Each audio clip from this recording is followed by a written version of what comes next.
شہر بلخ میں ایک علوی شخص رہتا تھا جس کا تعلق حضور کے خاندان سے تھا. بیوی تھی، چند عورتیں تھیں، چند بیٹیاں تھیں جوان. قضاء الہی سے انتقال ہوا، اور جب انتقال ہو گیا کفن دفن کے بعد ان کی بیوی نے دشمنوں کے خوف کی وجہ سے یا کسی اور وجہ سے شہر بلخ چھوڑ دیا، سمرقند کا سفر کیا. راتوں رات سردی کے زمانے میں سمرقند آ گئی. توجہ سے سنیے گا، آپ کو فخر ہوگا رسول اللہ کی اہل بیت کی نسبت ہمارے لیے دنیا میں بھی کام آنے والی ہے اور آخرت میں بھی. آ گئی. جب آئی سردی کا زمانہ تھا، رات کا وقت تھا، اپنی جوان بیٹیوں کو مسجد میں بٹھایا. پریشانی کا دور ہے، سردی کا عالم ہے، جوان بچیوں کو مسجد میں بٹھایا اور خود نکل پڑی. کہا میں تلاش کرتی ہوں کوئی گھر مل جائے، کوئی رہنے کی جگہ مل جائے، ہم مہمان ہیں، ہم مسافر ہیں، کھانے کا کوئی سامان مل جائے. چلتی جا رہی تھی، رات کا وقت ہے، تنہائی کا عالم ہے، پریشانی کا دور ہے. انہوں نے دیکھا کہ ایک مسلمان بیٹھا ہوا ہے، مسلمان بیٹھا ہوا ہے، بہت سارے لوگ اس کے ارد گرد جمع کھڑے ہوئے ہیں. لوگوں سے پوچھا کون ہے یہ؟ کہ یہ شہر کا سب سے زیادہ مالدار انسان ہے، یہ غریبوں میں اپنا مال دے رہا ہے جو لینے آئے ہیں. یہ سیدہ زادی یہ بھی گئی، اس کے قریب جا کے کہا میں پریشان ہوں، میں سفر کر کے آئی ہوں، سردی کا وقت ہے، ہمارے پاس رات گزارنے کا کوئی انتظام نہیں ہے، لہٰذا ہمارے حال پہ رحم کرو. اور انہوں نے کہا میں سیدہ زادی ہوں، میں رسول کی شہزادی ہوں. اس مسلمان نے کہا دلیل پیش کرو، کیا دلیل ہے تمہارے پاس؟ کیا دلیل ہے تمہارے پاس کہ تم رسول کی شہزادی ہو؟ کیا دلیل ہے تمہارے پاس کہ تمہارا تعلق حضور کے خاندان سے جڑا ہوا ہے؟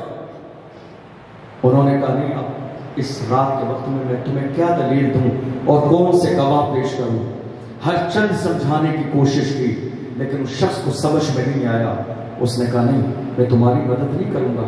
حالانکہ ہونا تو یہ چاہیے تھا، بھلے ہی وہ سیدہ زادی نہیں بھی ہوتی، انسانیت کے ناطے ایک عورت کے ایسے حال میں مدد کرنا یہ ہر ایک انسان کا فریضہ ہے. لیکن مدد نہیں کی، واپس کر دیا. وہ واپس تنہائی میں جا رہی تھی، مایوسی کا وقت ہے، پریشانی کا دور ہے. تھوڑی دور چلی، جانے کے بعد انہوں نے دیکھا ایک بوڑھا شخص انہیں بلندی پر بیٹھا ہوا نظر آیا اور کئی لوگ اس کے قریب موجود تھے. کسی پوچھنے والے سے پوچھا یہ شخص کون ہے؟ کہا یہ وہ شخص ہے جو اس شہر کا محافظ ہے، بڑا اس کا مقام و مرتبہ ہے، مگر پریشانی کی بات یہ ہے کہ یہ مسلمان نہیں ہے، یہ مجوسی ہے. مجوسی کہتے ہیں جو آگ کی پوجا کرتے ہیں، جو اللہ کی عبادت نہیں کرتے. کہا یہ مجوسی ہے، یہ آگ کی عبادت کرتا ہے. سیدہ زادی تھی، پریشانی کا وقت تھا، جوان بیٹیاں ان کے ساتھ میں تھیں. ایسے عالم میں اسی کے پاس گئی. جانے کے بعد کہا میں رسول اللہ کی شہزادی ہوں، پریشانی کے دور سے ہوں، میرے ساتھ چند جوان بیٹیاں ہیں جنہیں مسجد میں بٹھا کے آئی ہوں. سردی کی رات ہے، رات گزارنے کا میرے پاس کہیں کوئی موقع اور جگہ نہیں ہے، کھانے کے لیے میری بچیاں بھوکی پیاسی ہیں، کروں تو کیا انتظام کروں؟ اللہ کے لیے کچھ مدد کر دو. جب انہوں نے اتنا سنا اس نے اپنے غلام کو بلایا، کہا تم میرے فوراً تیزی کے ساتھ گھر جاؤ اور گھر جا کے میری بیوی سے کہنا جلدی سے وہ اپنے آپ کو تیار کر کے واپس میرے پاس آئے. گھر گیا غلام. جانے کے بعد بیوی سے کہا تمہارے شوہر نے بلایا ہے. وہ عورت تیار ہوئی، چند خادماؤں کو لے کر پہنچ گئی. جانتے ہو اس مجوسی نے کیا کہا اپنی بیوی سے اور چند خادماؤں سے؟ کہا ان کے ساتھ جاؤ، فلاں مسجد میں ان کی بچیاں ٹھہری ہیں، عزت کے ساتھ ان بچیوں کو لے کر آؤ، اپنے گھر لے کے چلو، ان کو نہانے کا انتظام کرو، اچھا لباس انتظام کرو، کھانے کا انتظام کرو، ایک الگ گھر میں ان کے رہنے کا الگ کمرے میں انتظام کرو. اللہ اکبر. کون ہے؟ کلمہ پڑھنے والا نہیں ہے، رسول کو ماننے والا نہیں ہے، اللہ کے سامنے سجدہ کرنے والا نہیں ہے. اللہ اکبر. عالم یہ ہے اس کی بیوی آ گئی، خادماؤں کو لے کے مسجد میں گئی، بچیوں کو بلا لیا، بلانے کے بعد میں اپنے گھر لے گئی، اچھا لباس دیا، کھانا کھلایا. اور ایک الگ گھر میں، ایک الگ کمرے میں، الگ روم میں، جو بھی ان کے پاس اس وقت میں اویلیبل تھا اس میں سلا دیا۔ رات کا وقت ہو گیا، ادھر مجوسی بھی سو گیا، ادھر انکار کرنے والا وہ مسلمان بھی سو گیا۔ رات کے سناٹے میں، رات کی تنہائی میں جب اس کی آنکھ لگ گئی، اللہ اکبر، خواب آ گیا۔ عالم یہ ہے، کیا دیکھتا ہے خواب کے اندر؟ قیامت کا منظر ہے، قیامت کا سما ہے، قیامت قائم ہو گئی ہے۔ میرے آقا صلی اللہ علیہ وسلم لواء الحمد لیے کھڑے ہیں، میرے رسول کے سر پر شفاعت کا تاج رکھا ہوا ہے، اللہ اکبر، مگر میرے نبی اس مسلمان کی طرف کوئی توجہ نہیں دے رہے ہیں۔ یہ بار بار کوشش کر رہا ہے مگر میرے نبی اس کی طرف کوئی توجہ نہیں دیتے ہیں۔ رسول اللہ کے قریب جا کے کہتا ہے، یا رسول اللہ آپ مجھے نظر انداز فرما رہے ہیں، آپ میری طرف توجہ نہیں دے رہے ہیں، حالانکہ بات یہ ہے کہ میں مومن ہوں، میں مسلمان ہوں، میں آپ کا شہدائی ہوں، میں آپ کا فدائی ہوں، میں آپ کا دیوانہ ہوں، آپ میری طرف توجہ نہیں دے رہے ہیں۔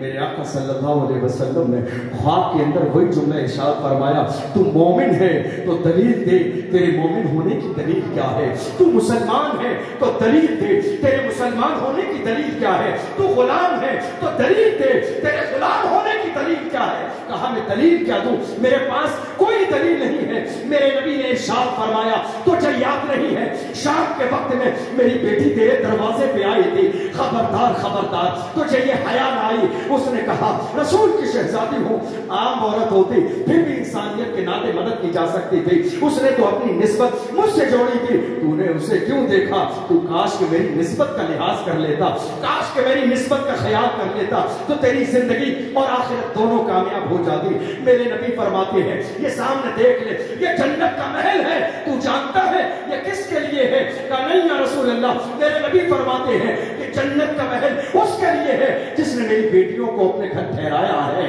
جس نے میری بیٹیوں کو اپنے گھر میں کھانے کا انتظام کیا ہے۔ بس اتنا کہا، آنکھ کھل گئی ہے، سارے خواب بیدار ہو گئے ہیں، پریشانی کے عالم میں ہے، رو رہا ہے، سسک رہا ہے، بلک رہا ہے، پریشان ہے۔ سارے غلاموں کو بلایا، شہر کے چاروں کونوں پہ پھیلا دیا، تم ادھر جاؤ، تم ادھر جاؤ، تم ادھر جاؤ، تم اس محلے میں جاؤ، تلاش کرو وہ رسول کی شہزادیاں مل جائیں، وہ رسول کے گھر کی عزت مل جائیں۔ اللہ اکبر، کسی جاننے والے نے بتایا اس مجوسی نے اپنے گھر میں رکھا ہوا ہے 1000 درہم لے کے یہ مسلمان اس مجوسی کے دروازے پہ گیا اور جانے کے بعد کہا میں بدلے میں تمہیں 1000 درہم دینے کے لیے تیار ہوں، مگر جو رسول کی شہزادیاں تمہارے گھر میں ہیں وہ میرے حوالے کر دو، مجھے گھر میں لے جانے دو۔ جانتے ہو اس مجوسی نے کیا کہا؟ اللہ اکبر، اس مجوسی نے کہا تم 1000 درہم کی بات کرتے ہو، اگر 1,00,000 درہم بھی دو گے پھر بھی میں انہیں اپنے گھر سے باہر نہیں جانے دوں گا۔ اللہ اکبر، تمہیں معلوم نہیں ہے یہ ان کے قدموں کی برکت ہے، میں سویا بعد میں کلمہ پہلے پڑھا، یہ ان کے قدموں کی برکت ہے، میری بیوی سوئی بعد میں کلمہ پہلے پڑھا، میری بیٹی سوئی بعد میں ہم نے کلمہ پہلے پڑھا، یہ میری وجہ سے نہیں ہے، ان رسول کی شہزادیوں کے قدموں کی برکت ہے۔ اور اس مجوسی نے کہا جس نے کلمہ پڑھ لیا، اس نے کہا تمہیں معلوم ہے رات کو خواب میں دیکھ کر آئے ہو، لالچ میں آئے ہو، لالچ میں آئے ہو، خواب دیکھ کر آئے ہو، جنت کے محل کے لالچ میں آئے ہو، کہ جس رسول نے خواب میں تو جو اس جنت کے محل سے محروم کر دیا ہے، اسی رسول نے خواب میں آ کے مجھے کہا تھا بیدار ہو جا، یہ جنت کا محل تیرے لیے، اسی رسول نے مجھے کہا تھا یہ جنت کا محل تیرے لیے۔ آپ اندازہ تو لگائیے، یہ اہل بیت کی محبت کا معاملہ ہے، یہ رسول کی آل کی محبت کا معاملہ ہے۔ خوش نصیب ہے وہ مسلمان جن کے ہاتھوں میں اہل بیت کا دامن ہے۔